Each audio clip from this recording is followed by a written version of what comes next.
In this week's The News, we're not being racist, says government as it removes Māori words from school books. Farm greenhouse emissions set to drop. On paper. Government determined to make local infrastructure worse. And 80 years on from World War II, what have we learned? All that and more on this week's The News. Hello there, kia ora, I'm Paul, and this episode's been cleared for human consumption by 8 out of 10 paleontologists. Education Minister Erica Stanford, seen here demonstrating how best to hide books with scary words she doesn't like, has come under fire this week for her decision to remove Onu Kupu Māori from an early reader book because she found them too confusing. While experts have said that Te Reo Māori uses the same phonetics as English and that children with bilingual skills tend to do better in long-term education and critical thinking, Stanford stood by her action saying, "We were elected on a wave of racist dog whistles, and we stand by that. No matter what age someone is, we won't let the word marae hurt anyone ever again." A war of words has broken out between New Zealand Prime Minister Christopher Luxon, seen here happy there's no joke accompanying this picture, and the Israeli government, as Parliament this week debated the need to recognise Palestinian statehood and look at sanctions for the state currently oppressing Palestinians, after Luxon said Netanyahu had, quote, lost the plot when he saw, quote, utterly appalling bombings of Gaza. In response, Israel's Deputy Minister of Foreign Affairs, clearly unaware of the attack-apteryx, or attack-teryx as it's been dubbed, claimed New Zealand's biggest threat was a possum, so how could the country possibly know what it was like to have a group of starved neighbours, which have been systematically targeted for decades by an overpowered aggressor with international weapons resources and access control for foreign aid, with a history of disproportionate responses that's never had to face repercussions for its actions, scaring them from so close by. Green Party co-leader Chloe Schwabik, seen here as confused as the rest of us at the ramblings of the coalition MPs, faced sanctions in Parliament this week while seeking sanctions for Israel after calling for opposition MPs to grow a spine on the issue. Speaker of the House Jerry Brownlee ignored the 61 other times the term spineless had been entered into Hansard before demanding an apology, which Schwabik refused, leading for her removal and eventual naming. Said Brownlee, "As someone who hasn't had a spine in years, I felt personally attacked by this comment." New Zealand's emissions outputs are set to drop.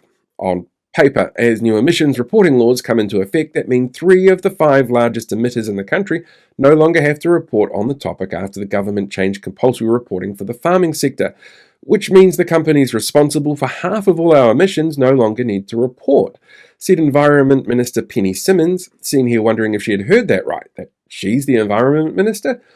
We all know the way to fix a problem is to pretend it doesn't exist, and with this new policy in place, that'll be even easier to do now. The government and police are playing the blame game with each other this week after a new report from Treasury ranked the police last in their ability to manage their assets. Some police assets, such as vehicles, weapons and a boat, are up to 20 years out of date, and the police have said that the reduction of 170 back-office room rolls to provide $50 million in tax cuts for landlords created the issue by removing expertise in resilience, sustainability and portfolio-specific asset management. While Police Minister Mark Mitchell, seen here trying out the Macarena, said, I blame Labour. Teachers are set to strike next week in what government ministers are calling an annual political stunt. During negotiations, the government offered teachers just a 1% pay rise, which is below the inflation rate, so is considered by many as a real terms pay cut. Said the Teachers Association, "We know from experience that even kids who need the most help to understand something can get there with the right tools and effort to see challenges in a new light. It's sad our government ministers can't seem to do the same by constantly offering us the same thing and expecting us to change."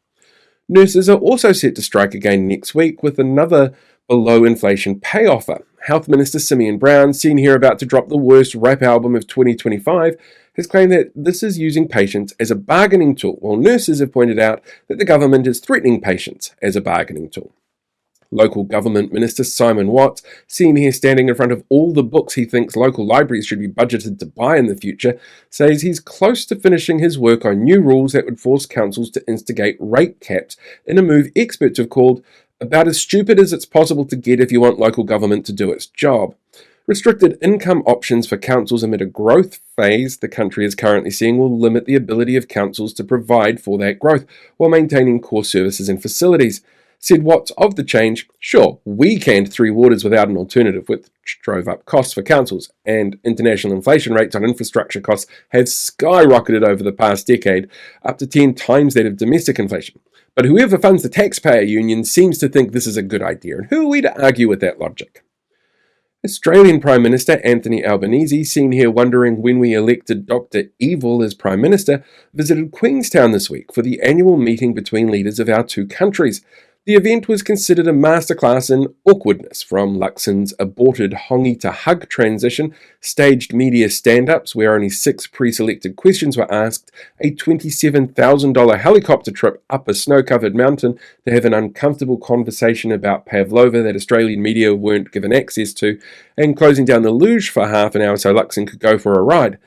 Said a spokesperson for the Prime Minister, this meeting is a great show of the special relationship between our two countries with a long shared history. And no, expensive private helicopter rides for social media clout for us is not out of touch. Why would you say something so mean? Rail Minister Winston Peters, seen here telling the CRL boss to be quiet and listen to his elders, caused a bit of a scene last week at the launch of Auckland's new rail line, the City Rail Link, by refusing to wear high-vis gear, mandatory for all people on the test run. Peters claimed he wasn't elected to wear things like that. He was there to save the country money, with bystanders unsure how not wearing the vest would achieve that. Peters ultimately relented and wore the vest, saying afterwards, "Sure, it brings out my eyes, but I make sure I make enough noise that everyone can see me without it." The government is set to shatter a record it set just last year, with the country on track to have its highest ever number of business liquidations recorded in 2025. 2024 saw a 10-year high in the number of business liquidations of about 2,500, and data for this year shows a 12% increase on the same time last year.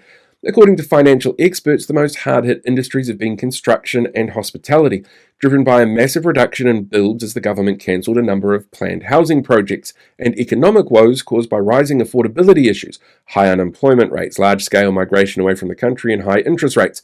Said the Prime Minister, yes, times are tough for those of you who can't afford a helicopter to go up a mountain to goop around about pavlova, and we really feel for those plebs.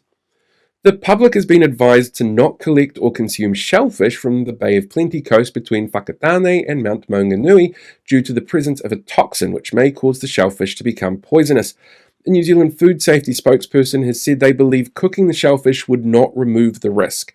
When asked where the toxins have come from, they said, "There's a couple of really toxic community Facebook pages coming out of Tauranga, full of racism and disinformation. One actually run by a candidate in this year's local body election. So we think that's probably what's responsible." And finally, this week marks the 80th anniversary of the end of World War II, when Japan surrendered to Allied forces after the devastating use of 2 atomic bombs. About 140,000 New Zealanders fought during World War II, with 12,000 losing their lives, and today only 69 veterans are still alive.